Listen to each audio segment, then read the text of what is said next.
Well, hello, friends. Father Frank Pavone here, National Director of Priests for Life. Welcome to our program. I am delighted today to welcome Mike Lindell, who you may have seen on television. He heads up mypillow.com. Michael, thank you so much for being on the program with us today. How are you? I'm doing great. It's great to be on your show. Well, congratulations on your company, and I use a MyPillow myself, and I can only imagine how many people you have helped to get a good night's sleep. And of course, anything and everything else that people do is really affected by how well they sleep. Tell us just in a nutshell how you were blessed by God to have what has become such a successful business. Well, it goes back. I actually had a dream, and I believe it was directly from God back in 2004, and it took me about a year to invent my pillow, and finally I did get it invented, and I was turned down everywhere. Nobody would take it. No box stores, no TV. Nobody would take it, and I ended up doing. Someone said, "Mike, why don't you do a kiosk?" I said, "How do you spell that?" And then I did that, and I couldn't talk to people. I was very, I was an addict. I was a crack cocaine addict and a cocaine addict back in the day, and they back then. So I didn't do the kiosk very much. My wife at the time did, and we only sold about 80 pillows. But I happened to sell one there. I was there the one day, and the guy said, "You got a business card?" I said, "No, I'm all out." And I gave him this business card, I just wrote my name on a piece of paper. And he called me in January. He said, "This pillow changed my life." He said, "Are you the inventor?" And I said, "Yeah." Yeah. And he said, "Well, I run the Minneapolis Home and Garden Show. Would you like to come in the shows?" So then I did shows for 5 years, and I lost pretty much everything though during that time. And I ended up, by the grace of God, quitting all my addictions overnight in January 16, 2009, it's been quite a journey. I ended up doing, I said, well, if nobody will take us, we'll do an infomercial. And we did it with a real audience and a friend of mine. And I was told it could never work. You have to get an actor and someone that's been on TV. And the night before, the producers, he texted the other guy when we were doing our reads. He said, "This guy's the worst guy I've ever seen. He'll never make it on TV." And now we've sold 44 million pillows. I have 1,600 employees, and it's been absolutely amazing. One of the things too I want to say is, you said it there, how it affects everything we do and help millions of people. Yeah. I have been so blessed to be a part of my pillow that God gave me to put this and chose me to with this amazing platform, Yes. which is just a platform for a much bigger thing, but. What kept me going all those years, people say, "How can you have this much passion for a pillow 13 years later?" And it was all the people that came up and the stories, and they'd say, "You changed my life. It helped me in everything." Because sleep affects everything we do, quality Yes. sleep. And that was so rewarding to me. Yes. I was never about the money. I was about helping people, and it felt so good every time. It does feel good, and you are helping a lot of people. And of course, God helped you, as you mentioned, Mike, coming out of various addictions. And tell us a little bit about that, how he rescued you. And I understand that you're also involved in helping a lot of people through various recovery programs. Right. Well, back in 2008, a lot of stuff happened in 2008, but one of the things that happened, a friend came to me, and he was my equal. We had both done cocaine at the same time in the early 1980s, and we had both switched to crack cocaine in the early 2000s. So he was my equal. I'd been in a lot of treatment centers and stuff, and if you don't. The counselors that have never been where I've been, it didn't resonate. Well, he came to me. He had been straight for 3 years, and I had heard he had found Jesus, and he came in, and it's a month before I quit now, and he came walking in this place. I lost everything, and he came walking in. He says, I said, "Dick, what are you doing here?" He says, "Well, the Lord led me here." He said, "What's going on?" I knew I hadn't seen him in about a year, but I knew he had been straight for 3 years. And I said, well, as long as you're here, I got a lot of questions for you. And the first one I asked him, I said, is it boring? And he said, no, man, it's not boring. But using that premise, and then a month later, I actually, I kind of made a deal with God. I quit. I said, I want to wake up in the morning and never have the desires again, which I did. And that was the last day. I never had a desire for any of the drugs, alcohol, gambling, anything again. But 2 months after that, I went to my church, and they had a faith-based treatment center there, an outpatient. And I went in there, and I told this guy, this counselor, I said, I just walked in the door. I said, I said, I'm going to have a book someday, and this pill is a platform for God. It's going to be so big, and I'm going to I'm going to help people someday. So many people I'm going to help with their addictions, and it was so out there. He went home and told his wife. He says, I think this guy's still on drugs, But one of the things I learned when I went in his program, it was different than anything I'd ever been in. When I went in, I started telling about all my cocaine and crack and stuff. He goes, no, we don't want to hear about that here. He says, we want to talk about your father. He said, let's go. Tell us about your father. And I said, well, I came from a divorced, family. I was 7 years old back when divorces weren't common. And I learned so much of addiction takes place when you're young. Yeah. In childhood. It's from divorce, fatherlessness, all these things. So I've combined with what I know. I'm coming out with the Lindell Recovery Network, and what it is you will put in your story. We have all these stories of hope that people have made it through specific to that drug. So now I'll be the tour guide of the website, and I'll say, okay, put in your age and your addiction. That person will put in, let's say, 22-year-old opiate addict. Well, now all these stories of 22-year-old opiate addicts will come down that made it through. Yes. And he might not be able to relate to a 50-year-old meth addict. So you got that common denominator there. Then you got the trust. The addict trusts me. They trust these stories. And I say, hey, you guys, now go over here. I have vetted over the past year and a half over 2,000 faith-based treatment centers that actually work, and where you get you go in there, and I'm going to say, you guys, when you come out, I'm going to be there for you. I'm going to have paid mentors all over the country, full-time careers. That's all they do is mentor these guys, and an app. So they'll put in like something specific that happens that normal people, normally you might relapse. My girlfriend didn't wait for me. Well, put it in the app, and someone that's been through that, one of these mentors that's been through that, will get you through it. And then you also have your regular mentor, but it's an amazing circle of help. You have hope, you have the help, and then you have the mentorship. It's going to be amazing. That is awesome. It's really such an expression of God's love for us, and to have a Savior. I mean, He saves us when we can't save ourselves, and you're helping to reach these people with that kind of saving help. Now, of course, another arena where people are really getting damaged and where a lot of recovery is needed is the whole area of abortion. And those of us in the pro-life movement are so grateful to you for having gotten behind this new movie, Unplanned. I've known Abby for a long time.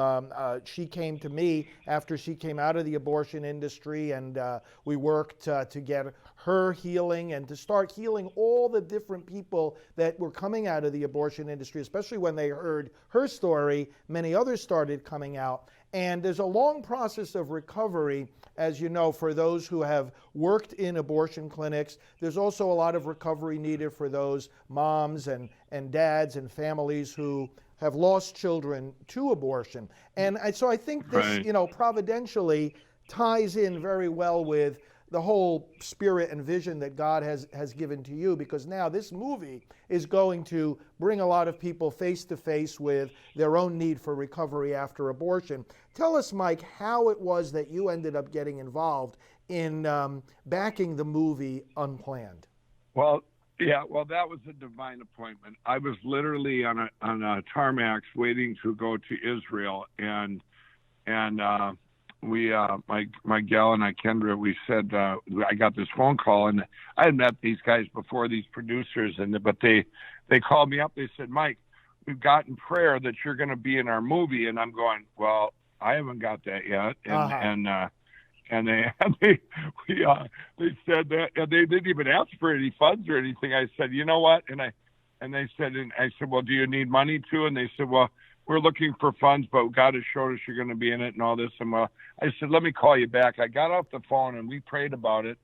And it was like, yes, you for sure need to do this movie. And so I called him back. I said, yes, I'll be in it. Now that was last spring and a year ago. And if I'd have known, I mean, then we got back from Israel. I had to go down to secret place in Oklahoma. We filmed it, and I had my cameo, and I said, I was all in. I put in $1 million towards the movie. Just it's going to change people's hearts, and get rid of this horrific thing that's going on with abortion. But if I'd have known?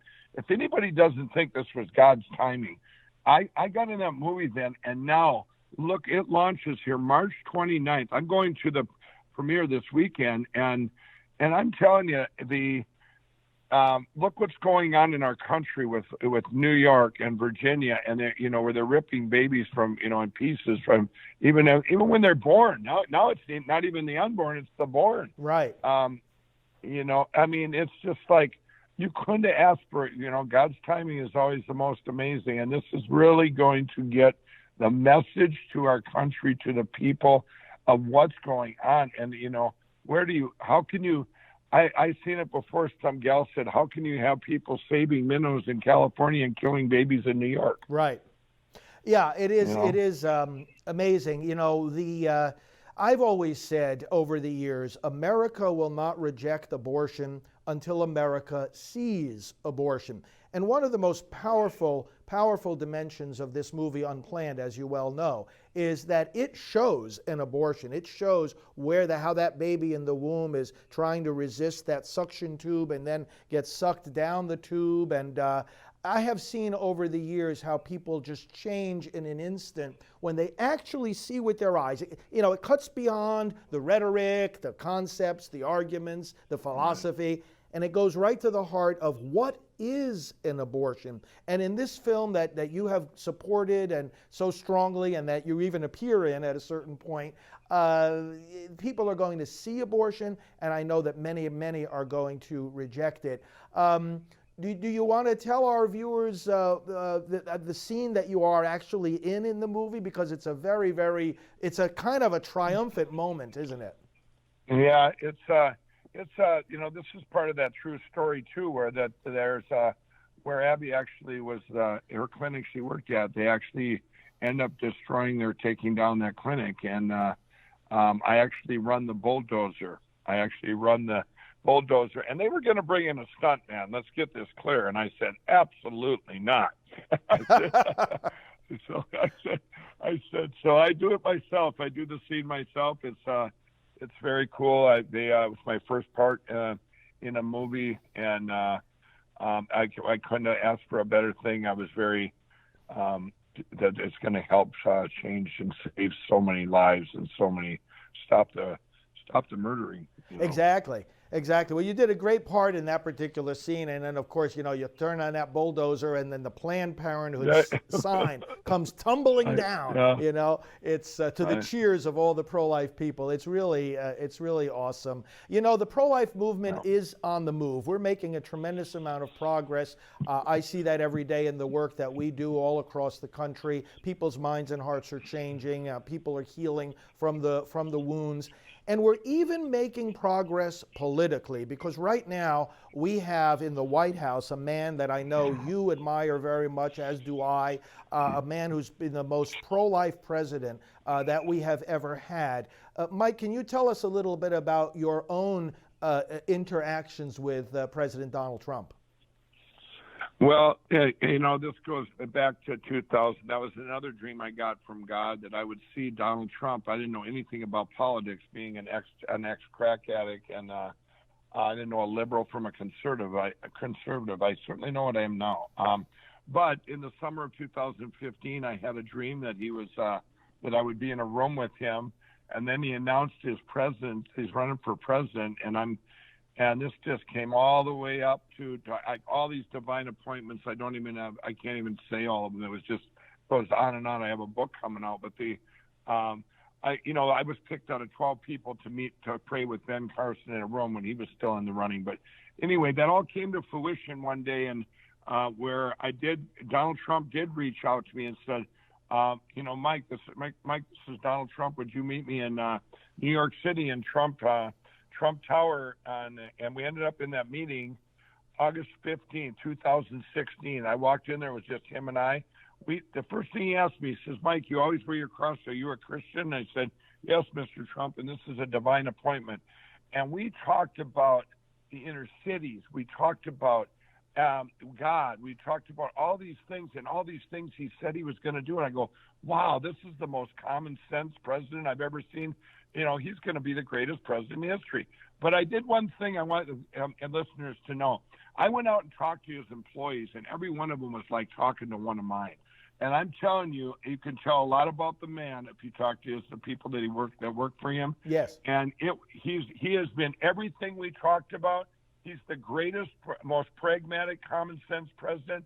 And I'll tell you, people ask me all the time, is he really like that? I'm going, well, look at all the stuff that's gotten done in spite of all the attacks. That's right. And to have someone, we are so blessed to have a president that went over to Israel and went to the Western Wall and prayed for wisdom and discernment from God. Yes. I mean, come on.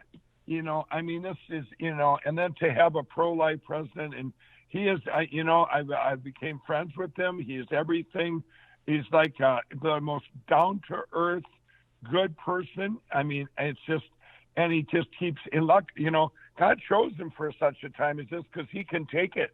He can take all these attacks. It's amazing that he can take all these attacks and still he is so protected. I believe God, people that pray for him, people come up to me all the time and they say, Mike, thanks for backing our president. Tell him we're praying for him.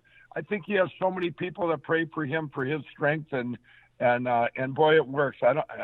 The guy works 21 hours a day, it seems like. It does, doesn't it? And I know one of the pastors that ministers to him told me that he never met someone more open to the ways of God and learning more about the Word of God and following the Holy Spirit than President Trump has been doing. So it's really, it's for a time like this when our nation is facing so many threats, not the least of which is this culture of killing babies, as you said, not only in the womb, but even now outside the womb. It's astonishing.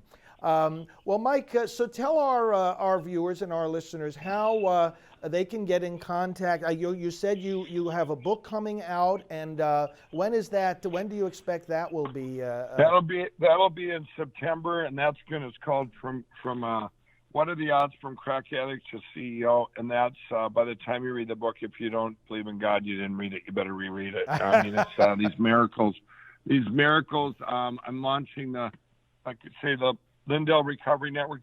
You can always just put in my name and go to my website, michaeljlindell.com, and that's going to have all the information there of all the different sites.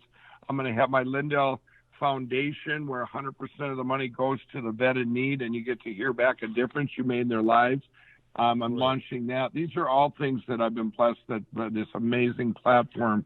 I've said it a long time ago. My pillow is just a platform for a much bigger purpose, and God, God gave us grace on back in 2016 with this president, and we have grace where there's a lot of people we need to get saved, and we had 2 paths to go, and it was during this time of grace we need to get a lot of people saved into Jesus.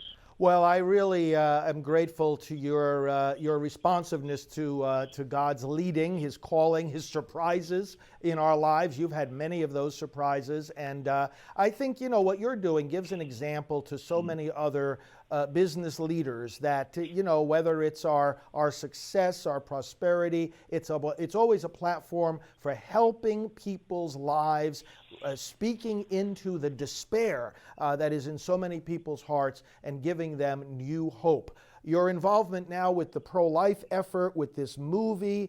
I mean, that I see it all the time. You know, we operate the Rachel's Vineyard, the largest healing ministry in the world for people who have had abortions, and we see this all the time. The hope that comes through the Word of God, through some really good processes of recovery, long journeys of recovery, but nevertheless, turning despair into hope. You're helping to do that, and every one of us is very grateful to you. So, Mike Lindell, thank you for sharing some of your time and your experiences with us today.